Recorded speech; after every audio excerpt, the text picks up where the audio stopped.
Hello my friends and welcome, my name is Dennis and this is the latest update from Ukraine.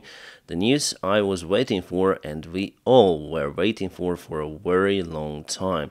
David Cameron, the Minister of the Foreign Affairs of the United Kingdom and the ex-British Prime Minister today say that Ukraine can use British-made weaponry to target the Russian facilities on the sovereign territory of the Russian Federation itself. He meant military bases which Russia uses to attack Ukraine, launching the drone strikes or ballistic missiles attacks on Ukrainian cities, for example as Kharkiv or Sumy. Ukraine has a right to use weapons provided by London to strike targets inside Russia, and that is what up to Kiev whether to do so. Why is it so important? Because this war should be conducted not just on the territory of Ukraine, because in this case Putin and the Russian FSB regime do not have any major risks because war is happening somewhere outside and they may still use their army. They still have many of the volunteers who would like to join the Russian army and die there for a huge sum of money. And still the public opinion inside the Russian Federation lies in favor of the Russian policy. We may judge it on the recent videos, then lots of the Russian people went to see the captured enemy vehicles which Russia put on one of the squares of the Moscow city. They were looking at those vehicles as their own trophy, so Putin has a major support in Russia, yes, not 87 point something percent which he wrote, but still majority supports this policy. So if the war stays just on the territory of Ukraine, it might continue forever. But if the Russian military suffers on their own territory, it would raise lots of the internal questions also towards the Russian FSB regime. And it would be hard for Putin to implement the present policy. Honestly, what UK does right now is a breakthrough. Those news are awesome and I would say equal to a new package of the military support coming from the United States, because one thing is to fight in Ukraine, right? But the other thing is to move the war on the territory of the Russian Federation using Western-made military. The next step is for the other allies to declare the same stuff. I think that unofficially it's already been said for Ukraine that Ukraine may use ATACMS and, in this case, Storm Shadow cruise missiles to target Russian facilities.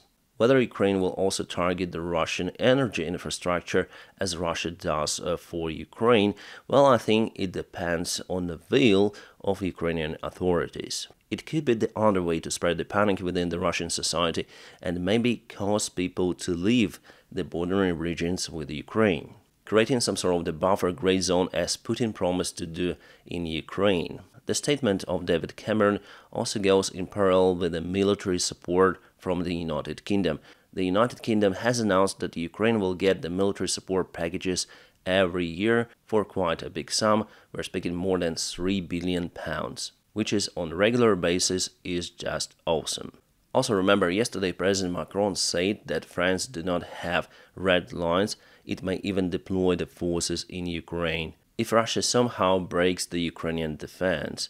So our allies understand that the war as it is right now, with all of the Russian bombings, shelling and all of their army which they deployed in Ukraine, wouldn't lead for it to stop at some point. That is why they want to reinforce Ukraine to help Ukraine to respond to the threat adequately. And I think that it is just a beginning. Those are awesome news. So many days have passed since Russia started this full-scale war in Ukraine, and still Ukraine is holding, and our allies are oriented to help Ukraine to win.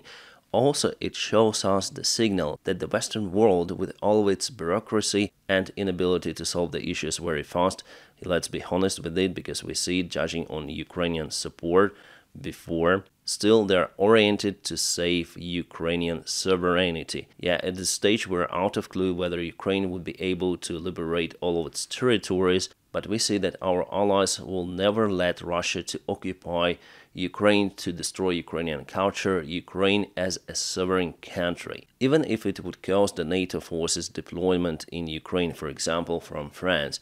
By the way, David Cameron did not support that initiative from the French president, but he said about it just to the press.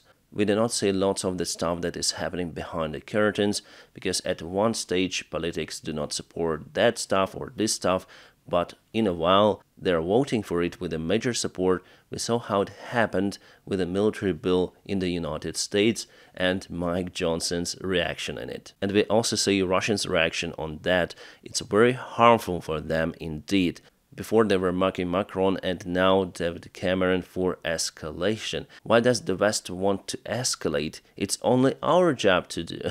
That's what they think. My friends, if you want to support the job that I do on YouTube daily, you may join my Patreon page. It is available with a link in the video description just below, or you may scan the QR code available on the screen. Thank you so much for your kind support. A huge Russian army losses and inability of Russia to gain the ground in efficient manner caused them to use chemical weapons. Even though officially Russia say that they got rid of all of the chemical weaponry, but they continue to use that, and we have the evidence of it filmed on the front lines. We also have the official statement from the Department of State, the United States, imposing new measures on Russia for its full-scale war and use of chemical weapons against Ukraine, so Ukrainian soldiers. I already told you about one of the chemical weapons which they use in Ukraine, which is forbidden by the international conventions, and it causes panics for the soldiers. They run away from the trenches and get under the enemy fire. And I say that it's the fresh statement dated from the 1st of May. Today, President Zelensky said that Ukraine should be prepared for the new stage of war because Russia is preparing the major strike. It is coming very soon. We are facing a new stage of the war. The occupiers will try to expand the offensive. We must do everything to disrupt the Russian offensive plan. And we have the confirmation from the Ukrainian intelligence that Russia gathers the forces in Belgorod Oblast. So the possible next strike will be on Sumy or Kharkiv, as I told you in my recent videos. Also, Russia might try to expand their attack near Bakhmut and also near Avdiivka. On the south, well, it's kind of the complicated action for them because there are the open field areas, nowhere to hide, and the Russian soldiers with their vehicles would be the perfect targets for Ukrainian drones if they go and advance forward with major forces. So for them it's easier to advance in the difficult terrain areas, also in the woods and where there are lots of the settlements, villages, towns. As we, for example, see in Donbass, there are lots of the villages which might finally lead for them to reach Kramatorsk and Sloviansk. Obviously, it's the worst case scenario.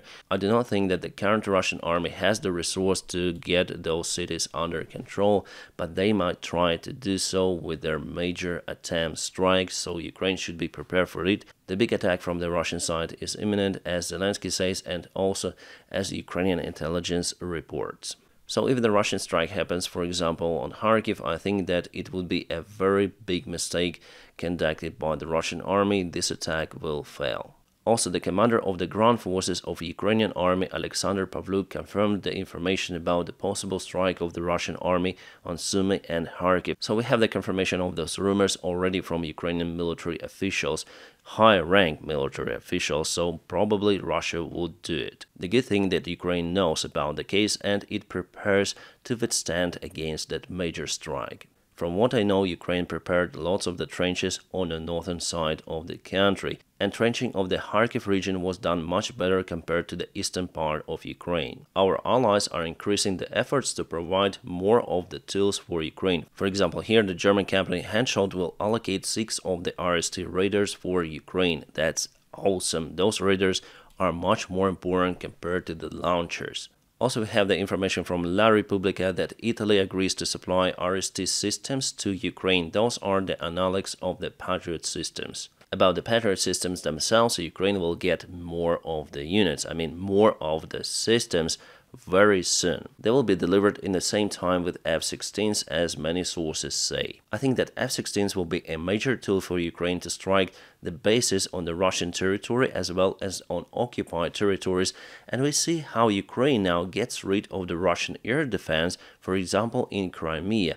Because of the ATACMS strikes, Russia lost at least 6 of the S-400 units just the last months. Those are very capable Russian air defense systems, and we see how Ukraine clears the way for the airplanes to operate more or less freely, targeting the Russian air defense systems, not only S-400 or S-300, but also smaller ones like Buks and Tors. For example, this is the Thor Russian air defense, which was spotted on the south, and it was HIMARS. We see how the long-range weaponry definitely helps Ukraine. By the way, we have good news about ATACMS. The United States factories will produce more of those. Right, and now, what's about the situation on the front lines? For today, there was no update. According to my information, Ukraine does everything to stop the Russian advancement. Yes, they advance in Ocheretine just a little, they advance in Bakhmut area also just a little, but we don't see it on the map right now because mostly Russian army suffers severe losses, and finally it caused them to stop at many of the directions. Russian army had a very high pace, but finally wasn't able to create robust supply lines for their reinforcements and ammunition delivery, so Ukraine now takes initiative at some points by targeting the Russian tanks, and many more videos start to appear of the ambushed Russian army vehicles, tanks and BMPs, and also Russian infantry. All of that stuff is available on my Telegram channel because I am unable to upload it on this platform because it has its own rules, restrictions. So please join my Telegram, it is available in the video description just below. Now Ukraine has many of the drones with night vision, with thermal cameras, so it's the worst time for the Russian army to use their vehicles during the night time. Before they were quite relaxed during the night time, but now no any longer. And what do we have here is the Russian T-90 tank, which is lonely going towards Ukrainian positions, but was met with the Ukrainian FPV drones.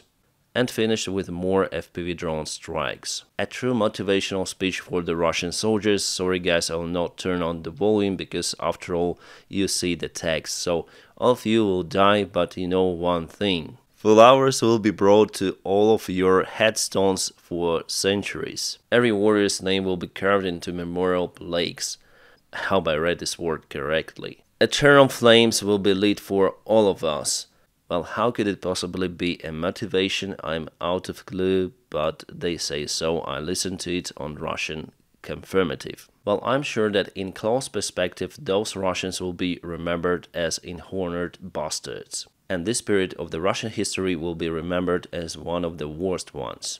Some of the channels say that there is a fresh warning from the United Kingdom for their citizens not to go to Ukraine. You can see the red zones, do not go there in any sort of the case, and if you have some of the urgent cases, just go to this amber zone. So media spread those news as some of the warning that UK warns about the future Russian attack from Belarus, from elsewhere, but it's not like that. Yeah, this warning is fresh just because Rivne and Zhytomyr were in the red zone before, and now they are in amber zone. That's why it was issued. So actually the situation improved for those oblasts. Sorry, I was wrong. Lviv, Rivne, Zhytomyr and part of Lutsk were added to the amber zone. The previous notice was from January 22nd, and by that time no one even mentioned it. This graph shows us the countries which continue to send military tools for the Russian army. Well, those tools are not necessarily fully military, but Russia uses those for their military activity, especially in Ukraine. And we see even our allies in that country like Italy, Germany, Japan and France, because they originally supply their goods, for example, to UAE or to Turkey, and those countries just resell the goods to Russia, that's it. But China sells technologies and military parts directly to Russia. Recently we see that China activated its efforts to support Russia in the war against Ukraine. We see how autocracies unite against the Western countries. We see the new coalition: Iran, Russia, China and North Korea. The countries like Turkey and UAE are not really in that axis, no. I think that they simply do not care and would like to be friends with everyone, selling the goods or reselling the goods, that's it. I don't think that, for example, Turkey will support Russia, no. According to their history, they were enemies for many of the times. Their interests are very different to be in a common union, no. The United States of America will deliver those interesting drones to Ukraine. The model is called Phalon X and Phalon 1. As you can see, this one may even carry some sort of the gun and aim towards enemy. And this one carries a guided air-to-ground missile. Not sure if it's big, but it could be very precise. Berlin, Germany, there was a huge fire of the industrial facility, which is also used to produce the air defense systems. A very strange thing that it happened out there. Many of the toxic substances went to atmosphere with that fire covering the vast area of Berlin. We know that the last month Germany arrested 2 of the individuals who were spying and plotting attacks for Russia. And I think that today's fire on important industry facilities wasn't just the coincidence. I think that Russia has lots of the spies and potential saboteurs in Germany. Germany needs to be more careful with the Russian peace supporters who live in their country, let's say peacefully, but they're dreaming for Russia to come and occupy Germany. I may judge it on the post created by lots of the German Russians who live in Germany. It seems like Russia already knows that the Kerch Bridge is basically doomed. Today the spokesman of their foreign ministry already accused Western countries for planning the attack on the Kerch Bridge. Again, they threatened the Western countries about this attack, saying that the response will be really hard and devastating. Well, 100% Russia will not respond against the NATO countries. What they might do is to launch the airstrikes on Ukraine, more of those, for some period of time, as they did the last time that the Kerch Bridge was severely damaged. And I'm sure that this representative of Russian ministry is correct. Ukraine is definitely preparing for that strike, which might happen soon. Some sources say that it could happen in May, but I'm not sure about it. I think Ukraine first should obtain F-16s and then perform this mission. What do you think about the Kerch Bridge? Well, tell me in the comments and we'll see in the future who was right. My friends, and now please don't forget to press your huge like to this video. By doing so you help me a lot, and as usual I wish you all a peaceful sky wherever you are and have a great time.